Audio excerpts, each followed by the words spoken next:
Every day, something dramatic happens in the Caribbean that affects our lives. We'll give you the details. We'll give you the facts on Caribbean Perspective with Eddie Frederick. Here's Eddie Frederick. Welcome to Caribbean Perspective. So glad you can join us. The story that takes the lead in today's edition for Friday, 2nd August 2024, and brought to you in association with our friends at Antillean Group, Haiti's acting Prime Minister encountered a close shave in the violence-stricken capital. Details after this important message. Believe in our strength, we'll stand by you. Protection from all, perils big and small. Reassurance we give, it's so glad to see. Peace of mind, that's our service guarantee. We look after all our family. Yes, we do at every opportunity. Antillean Group, underwriters of all classes of insurance solutions for your protection and investment. Live well financially.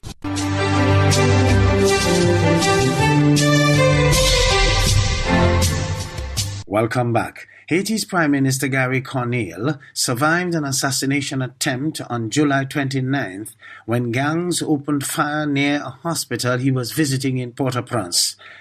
The incident occurred during Conille's surprise inspection of the General Hospital, recently reclaimed from gang control.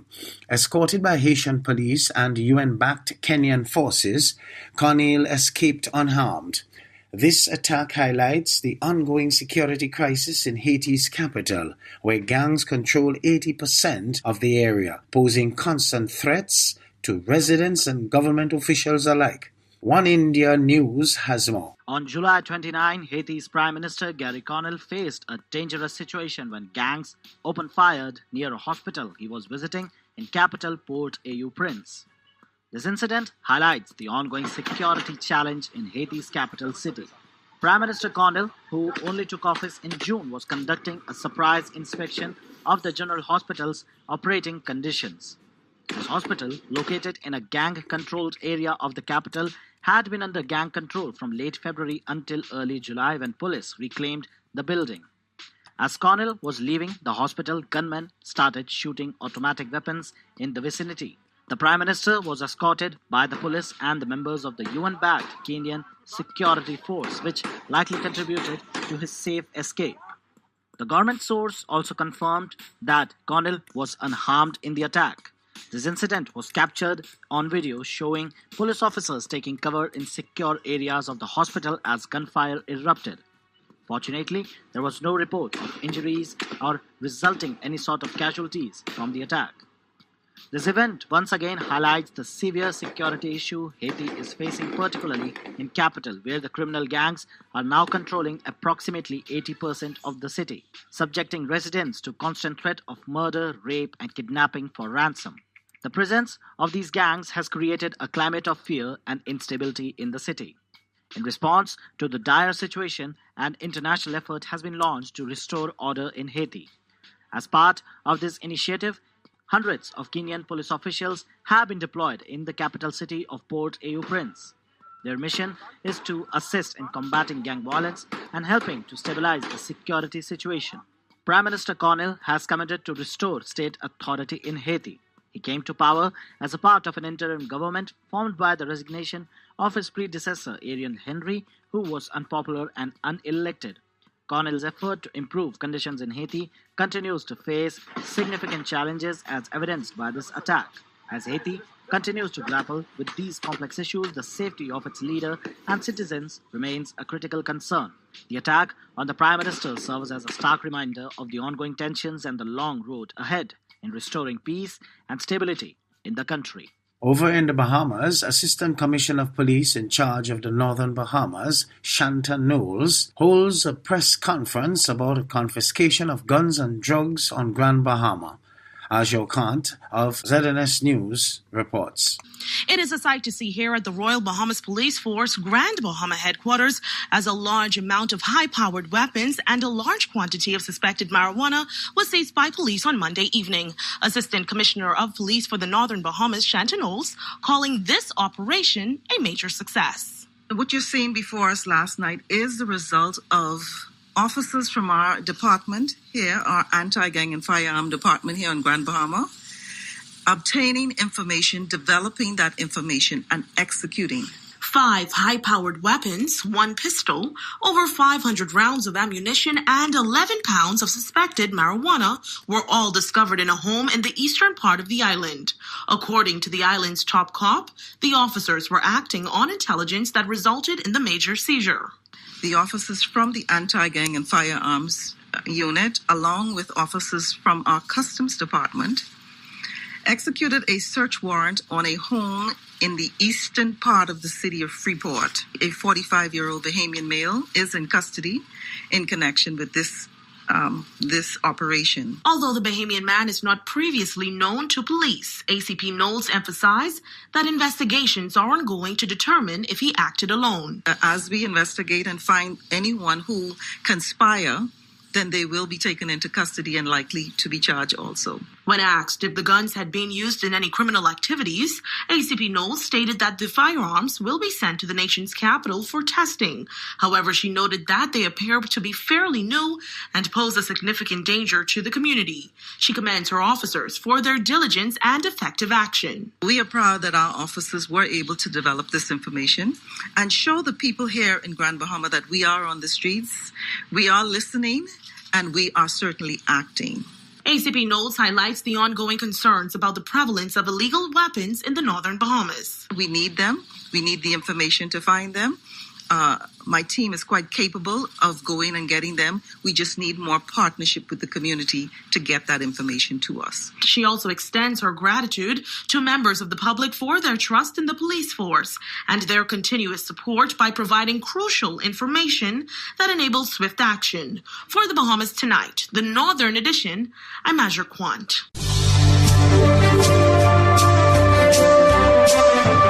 You're listening to Caribbean Perspective with Eddie Frederick. In association with our friends at Antillian Group, underwriters of all classes of insurance solutions for your protection and investment. Live well financially. The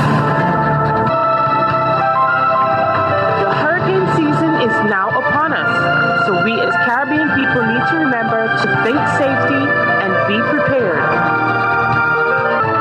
Avoid venturing outside during a storm or hurricane, especially if there are strong winds.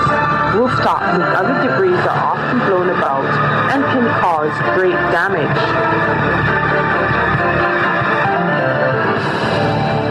President of the Nurses Union in the Bahamas, Muriel Lightbourne, voices the concerns of the union. Still on labor news, President of the Bahamas Nurses Union, Muriel Lightbourne, is forecasting challenges ahead at the opening of the new specialty hospital the government plans to construct on New Providence Highway. She points to the continued global nursing shortage as proof. To say that we're going to be able to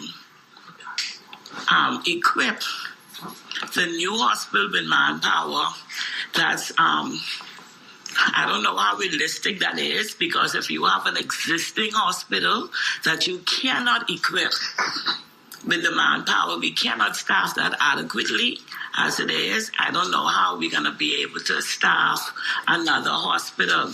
But be it as it may, I guess the powers that be probably have a round pipe and could pull some nurses out of a hat. But the way I see it, I don't see that happening.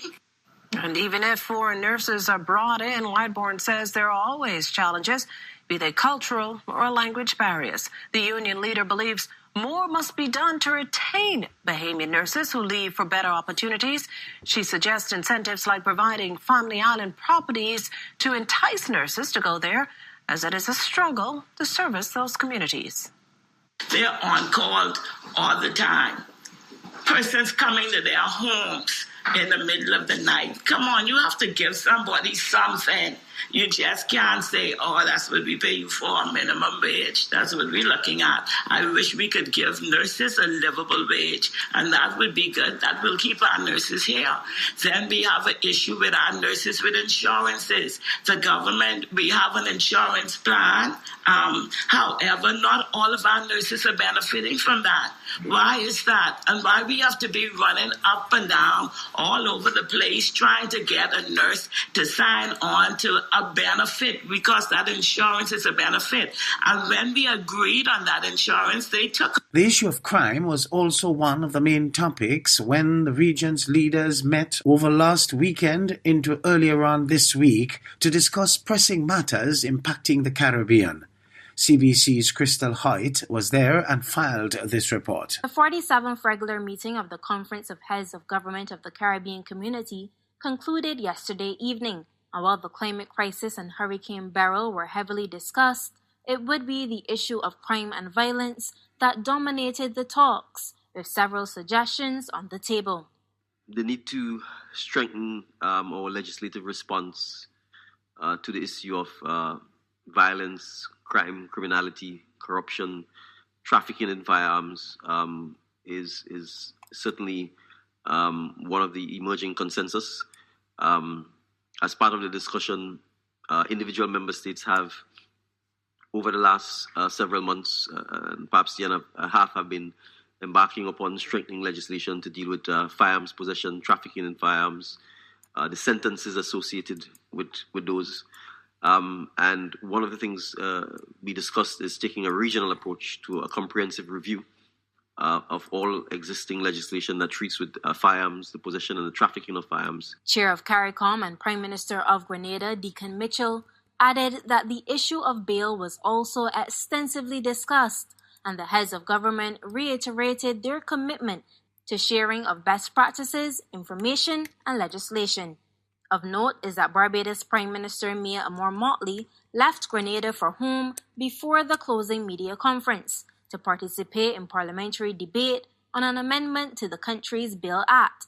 A number of other pressing matters impacting the region were under the spotlight, including CARICOM's drive to make the region more food secure.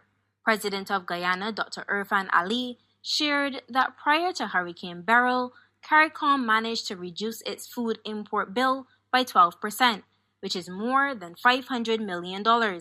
While still far off from the 25% by 2025 target, it was progress. He says the recent hurricane is a major setback given the damage to the agricultural sector. From initial assessment, the damage to the sector as a result of Beryl is more than $150 million US, and that is only the initial assessment. We have not even put a cost on land degradation. As a result of this, Prime Minister of St. Vincent and the Grenadines, Dr. Ralph Gonsalves, believes the target of 25% reduction by 2025 has to be pushed back, noting that it was merely aspirational. Along with food security, the ongoing security issue in Haiti is a priority. In fact, Haiti's Transitional Presidential Council President Egard Leblanc-Fils was present at this meeting and expressed his gratitude to CARICOM, which was instrumental in driving the progress made in Haiti so far. He announced that a transitional electoral process will be put in place, which will allow for general elections at the end of 2025.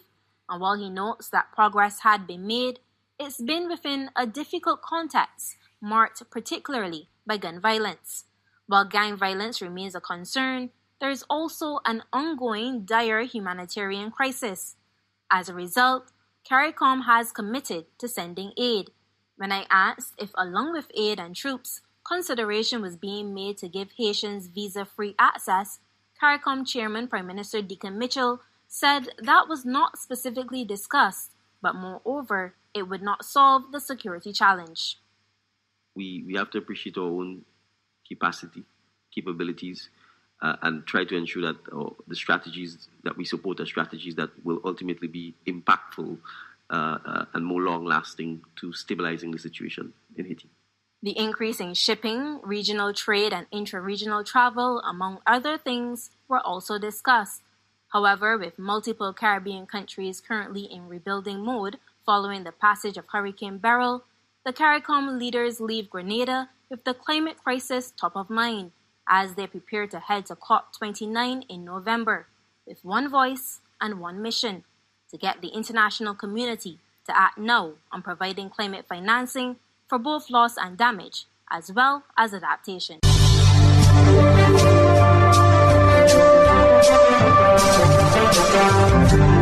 I am Eddie Frederick, wishing you a restful weekend. This has been Caribbean Perspective, a whole new approach to highlighting developments in the Caribbean. In the meantime, please follow us on Facebook and subscribe to our YouTube channel for daily regional news and more, in association with our friends at Antillian Group. Believe in our strength, we'll stand by you. Protection from all perils, big and small. Reassurance we give, it's so glad to see. Peace of mind, that's our service guarantee. We look after all our family. Yes, we do at every opportunity. Antillian Group, underwriters of all classes of insurance solutions for your protection and investment. Live well financially.